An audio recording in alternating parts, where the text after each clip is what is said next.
Assalamualaikum warahmatullahi wabarakatuh dan salam sejahtera bagi kita semua.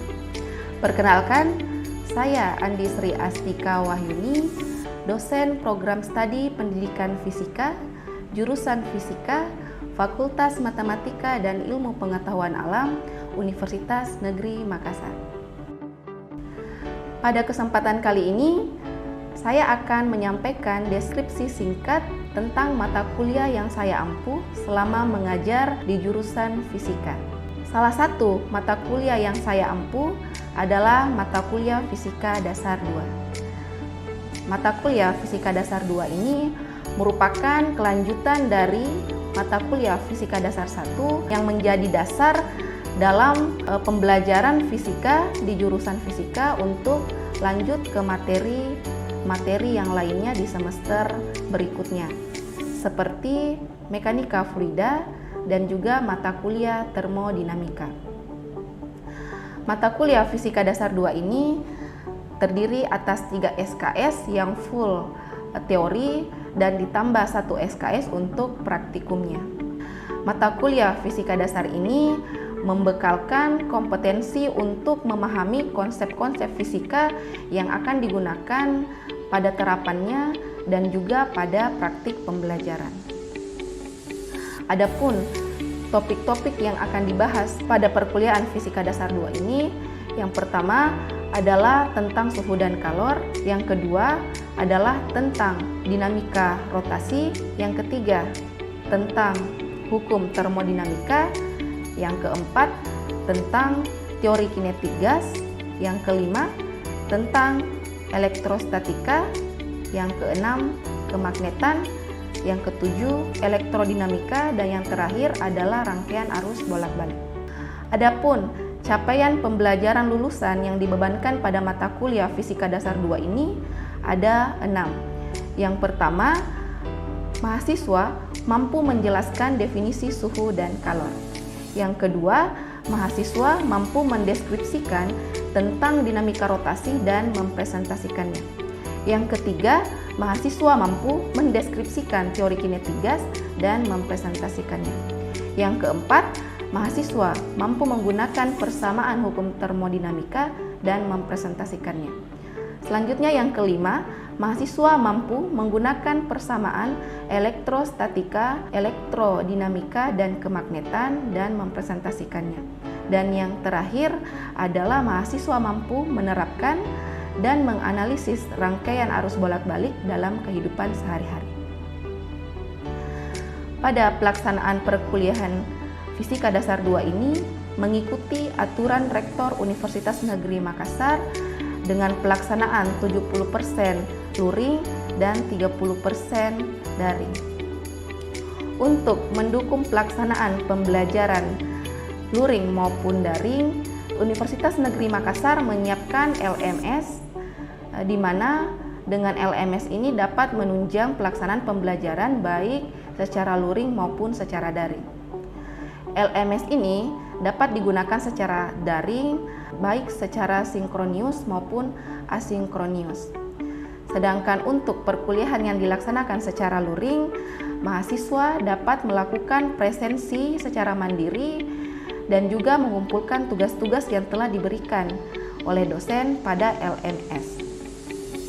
Begitupun dengan dosen, dengan menggunakan LMS dapat menyajikan atau memberikan materi-materi yang akan diajarkan dan juga kuis, penugasan, dan kegiatan lainnya yang berkaitan dengan pelaksanaan perkuliahan Fisika Dasar 2. Selanjutnya, terdapat model dan metode pembelajaran yang digunakan selama perkuliahan Fisika Dasar 2. Yang pertama, model pembelajaran yang digunakan ada 3, yaitu yang pertama, problem based learning, yang kedua, model case based learning, dan yang ketiga adalah project based learning.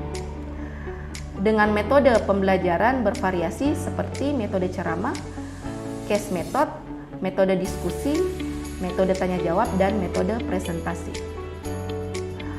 Selanjutnya yang terakhir adalah sistem penilaian. Di akhir perkuliahan akan dilakukan penilaian sesuai dengan kesepakatan yang dilakukan di awal perkuliahan atau kontrak kuliah yang terdiri atas 5 penilaian. Yang pertama, nilai partisipatif dengan bobot 25%.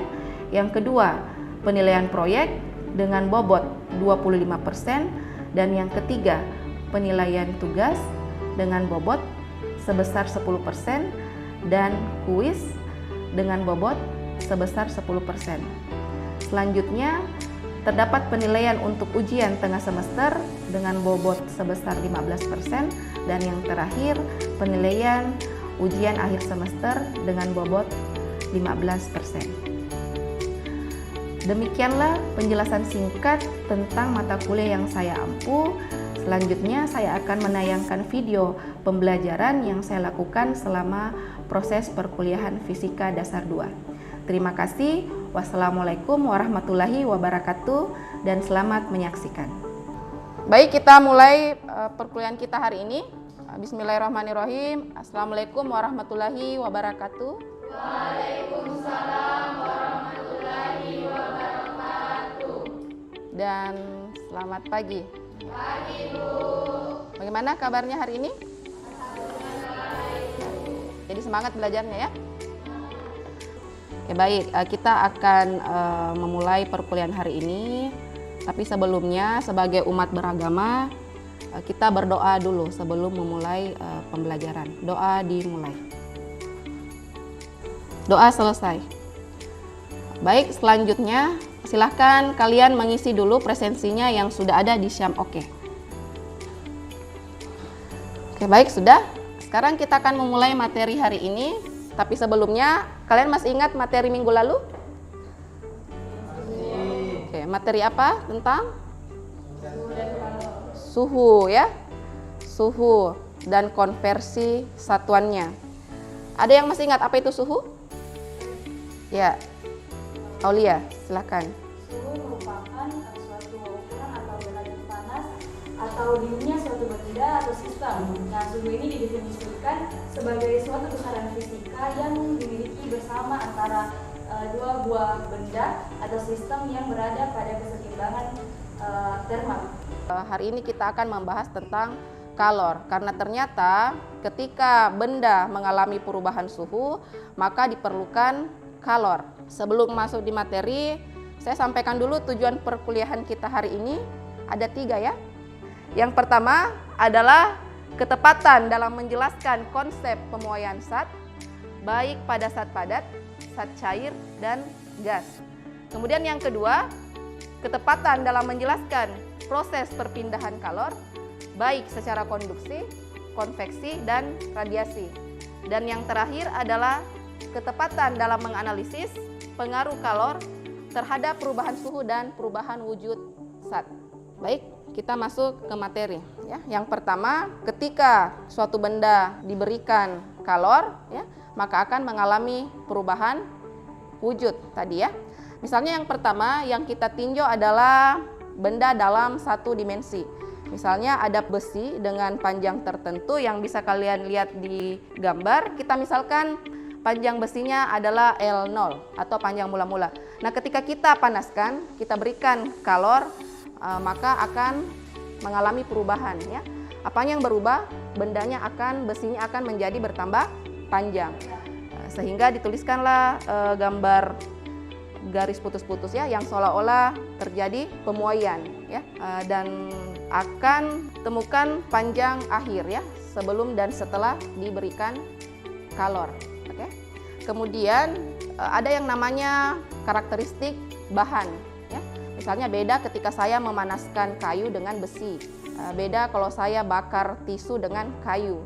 Kenapa beda? Meskipun saya bakar secara bersamaan, ternyata mereka tidak bersama-sama selesai habis terbakar ya. Kenapa? Karena karakteristik zatnya. Begitupun dengan benda ini yang mempengaruhi proses pemuaiannya adalah karakteristik bahan yang kemudian kita sebut sebagai koefisien muai panjang yang disimbolkan dengan simbol alfa.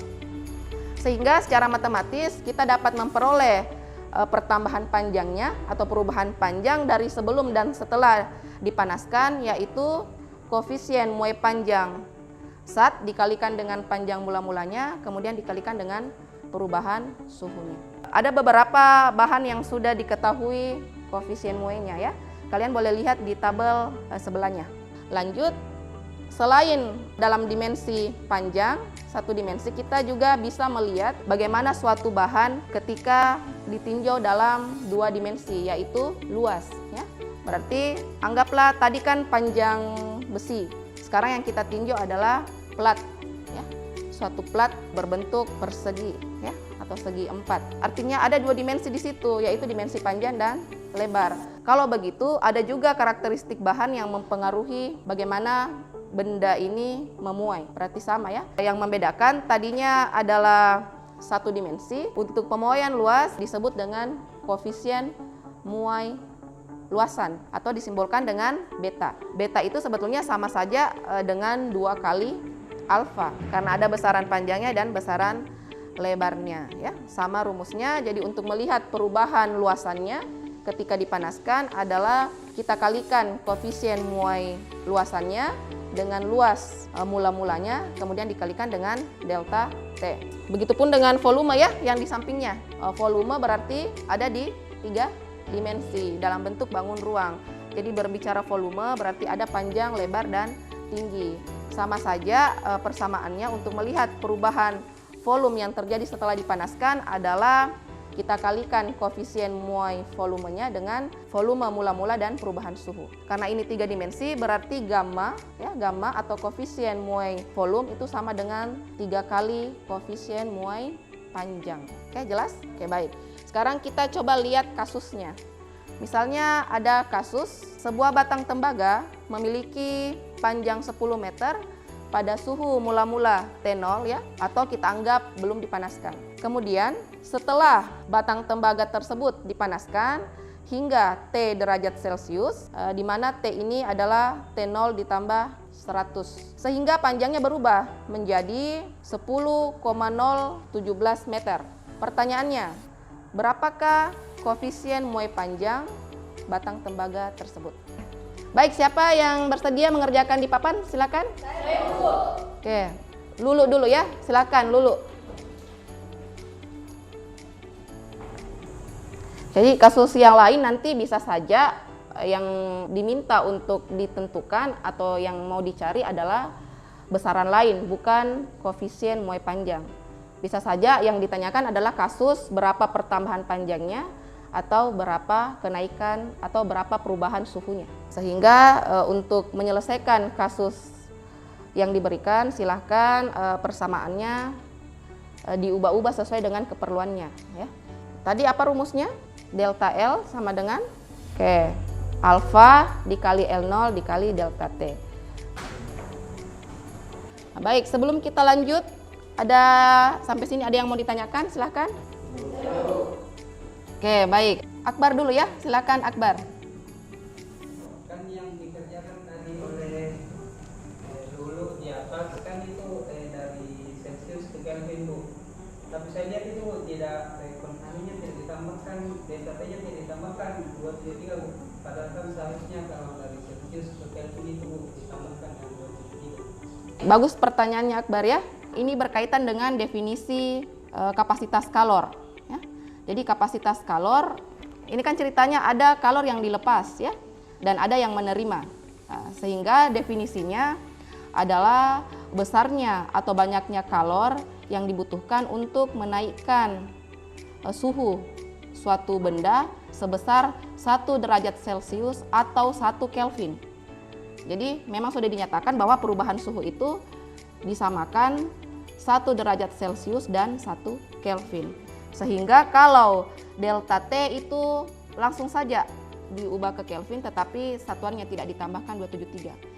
Oke, baik, kita lanjutkan ke materi berikutnya, yaitu terkait dengan kalor. Bagaimana nanti proses perpindahan kalor ya. Sebelum kita masuk ke perpindahan kalor, kalian perhatikan dulu gambar yang ada di atas. Gambar apa yang dilihat? Kenapa es batunya? Mencair. Menurut kalian apa yang membuat es batu mencair? Perubahan, ada pengaruh suhu di lingkungannya. Berarti kita berbicara Es batunya adalah sistem, sedangkan ruang hampa, udara adalah lingkungannya. Ada transfer energi dari udara ke es batu, ya. Jadi ada yang mentransfer dan ada yang menerima. Nah, ini akan kita pelajari bagaimana prinsip kerja, ya, es batu bisa mencair. Oke, sebelum masuk di situ perhatikan ada 3 jenis perpindahan kalor. Yang pertama ada yang disebut dengan konduksi, ya. Kemudian yang kedua ada konveksi dan yang ketiga ada radiasi, ya. Siapa yang tahu apa itu konveksi? Saya, Bu. Oke, Rahmansyah, silakan. Baik, jadi menurut saya konveksi itu proses perpindahan kalor terhadap suatu zat di mana melibatkan zatnya untuk berpindah. Oke, jadi zatnya ikut berpindah, ya. Contohnya air yang dipanaskan. Oke. Jadi zatnya berpindah. Kenapa dikatakan molekulnya ikut berpindah? Jadi kalau kita gambarkan air di dalam panci itu ketika mendidih, digambarkan bulat-bulat molekulnya, ya. Yang di bawah itu kan sudah panas karena sudah menerima kalor, ya. Jadi yang panas ini jadinya kan massa jenisnya akan berkurang. Sehingga karena dia ringan maka dia akan naik ke atas, dan yang di atas yang belum menerima kalor turun ke bawah, begitu seterusnya, ya, ada yang ke bawah, ada yang naik ke atas. Oke. Selanjutnya yang ketiga ada yang namanya perpindahan kalor secara radiasi, ya. Radiasi sudah jelas, ya, selalu kita alami. Radiasi itu adalah pancaran, ya. Jadi pancaran artinya apa? Tidak memerlukan zat perantara langsung. Contohnya sinar matahari ke bumi, ya. Jadi ingat, ketika benda kita berikan kalor akan terjadi 2 peristiwa. Yang pertama akan terjadi perubahan suhu tetapi wujudnya tetap. Kemudian yang kedua akan terjadi perubahan wujud tapi suhunya tetap. Jadi tidak mungkin berlangsung secara bersamaan. Nah, sehingga yang dibutuhkan apa ketika mengalami perubahan suhu, yaitu kalor jenis, karena zat karakteristik bahan yang menentukan prosesnya menyerap kalor, ya kan? Ada yang cepat, ada yang lambat. Kemudian ketika terjadi perubahan wujud, yang diperlukan adalah kalor laten, ya, kalor laten. Kalau dia melebur berarti namanya kalor lebur. Kalau dia dari cair ke gas berarti kalor uap, ya. Kalian sudah bisa bedakan persamaannya. Kalor lebur diganti menjadi L, ya. Sama tadi, ya, kalor lebur untuk membedakan apakah dia prosesnya mencair, membeku, ya. Berarti kita pakai U, berarti dia menguap, ya.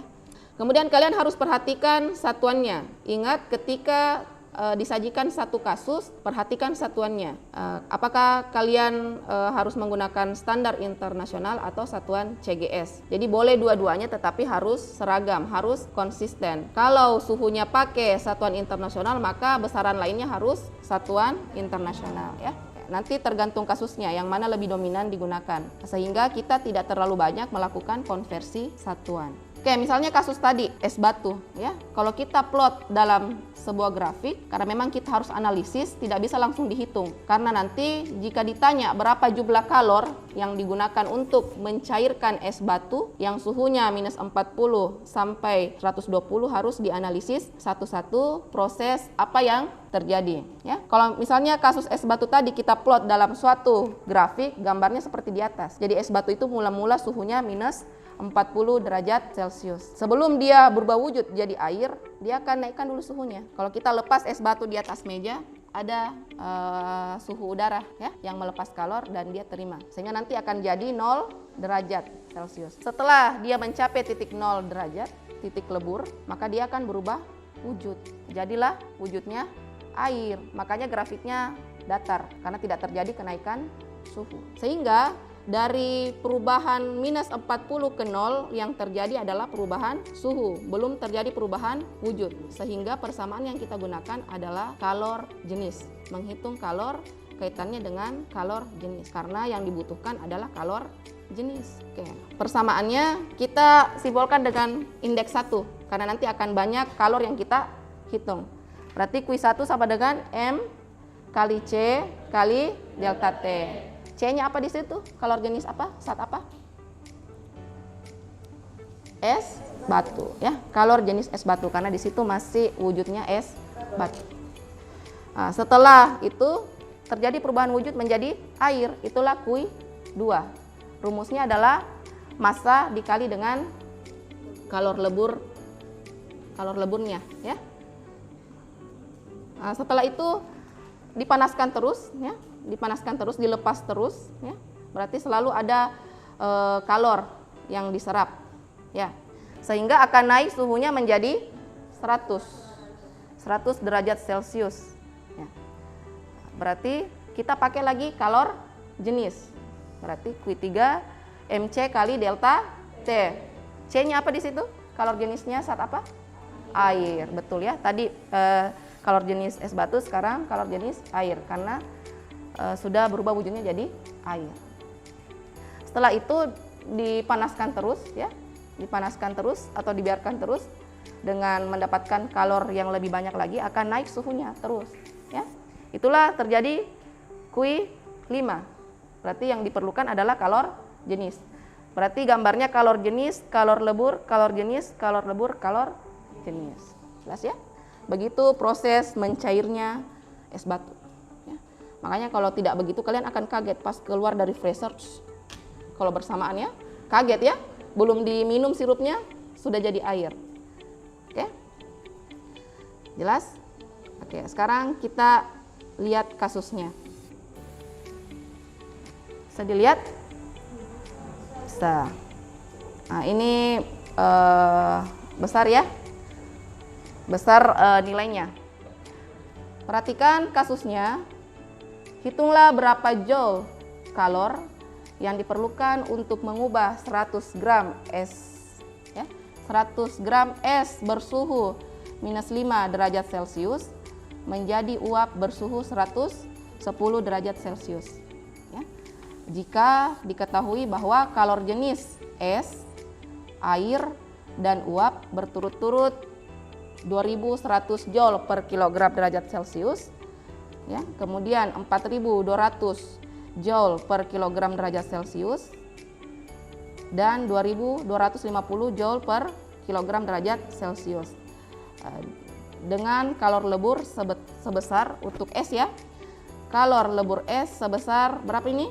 336.000 joule per kilogram. Sedangkan kalor uap dari air sebesar berapa ini? 2 juta ya. 2.268.000 joule per kilogram. Oke. Sekarang kita coba plot dalam bentuk grafik proses perubahannya. Siapa yang bisa gambar grafiknya di atas? Oke. Satria dulu ya, silakan Satria.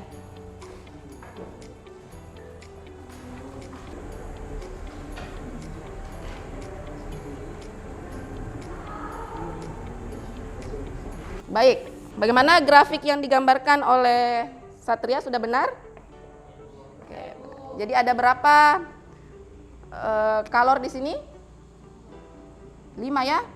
Q1, Q2, Q3, Q4, Q5. Sekarang kita perhatikan. Di sini kalor jenis apa?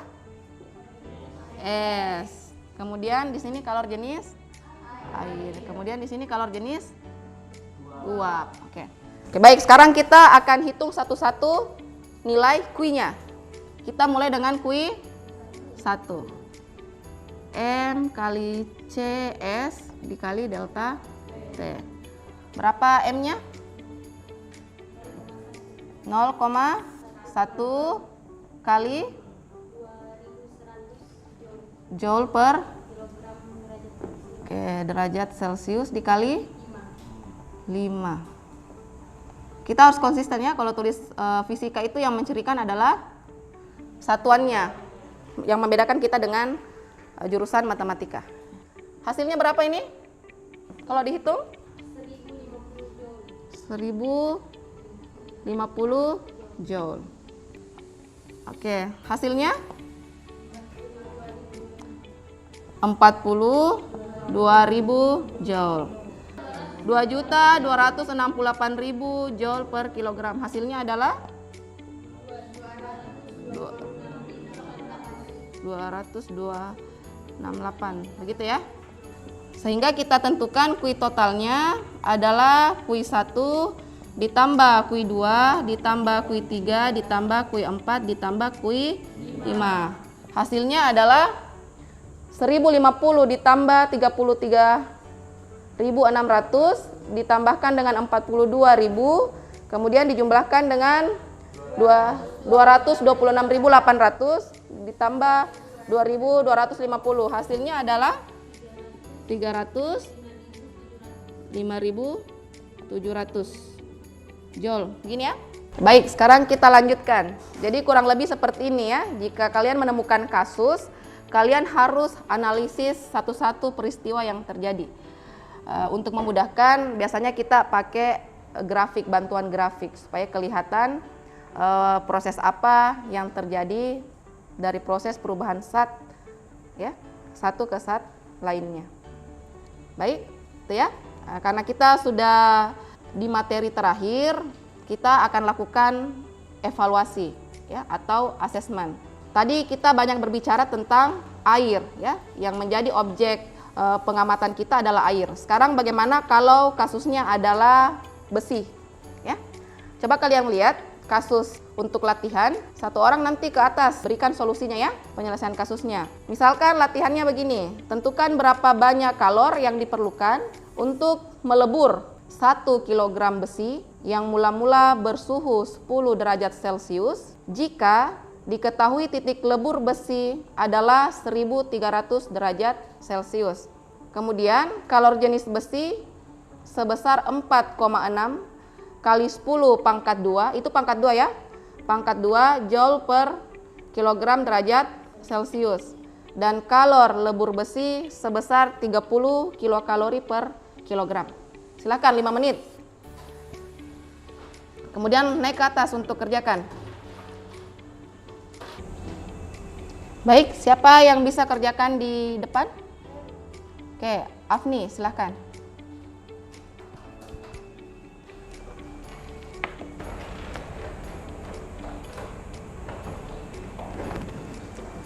Oke, baik. Jadi apapun jenis zatnya, sama cara analisisnya ya. Harus perhatikan proses yang terjadi, baik apakah terjadi perubahan suhu atau perubahan wujud. Kemudian dijumlahkan total dari kalor yang diterima ya, atau kalor yang dilepas. Kita simpulkan materi pembelajaran hari ini. Siapa yang bisa menarik kesimpulan? Saya, Bu. Olive dulu, silakan Olive. Ya, baik Bu, dari materi pembelajaran tadi kita dapat menyimpulkan bahwa kalor merupakan salah satu bentuk energi, sehingga kalor dapat berpindah dari satu tempat ke tempat yang lain, atau dapat berubah dari satu keadaan ke keadaan yang lain. Sekarang untuk mengecek apakah tujuan pembelajaran kita hari ini tercapai atau tidak, kita akan lakukan asesmen ya, berupa kuis menggunakan aplikasi Quizizz yang sudah ada di laman Syam-Oke. Sekarang silahkan dibuka Syam-Oke-nya. Sekarang kita lihat Syam-Oke, ada ya kuisnya. Kita buka sama-sama. 1 menit ya. Kapan menentukan kalor, besarnya kalor pada saat terjadi perubahan suhu dan kalor pada saat proses perubahan wujud ya.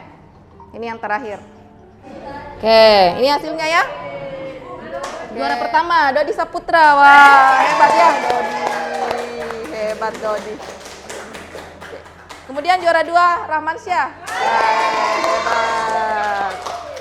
Juara 3 Muhammad Akbar. Wah, hebat Akbar ya, hebat Akbar. Saya kira sudah paham semua terkait dengan materi yang telah kita bahas hari ini. Saya kira untuk perkuliahan hari ini cukup.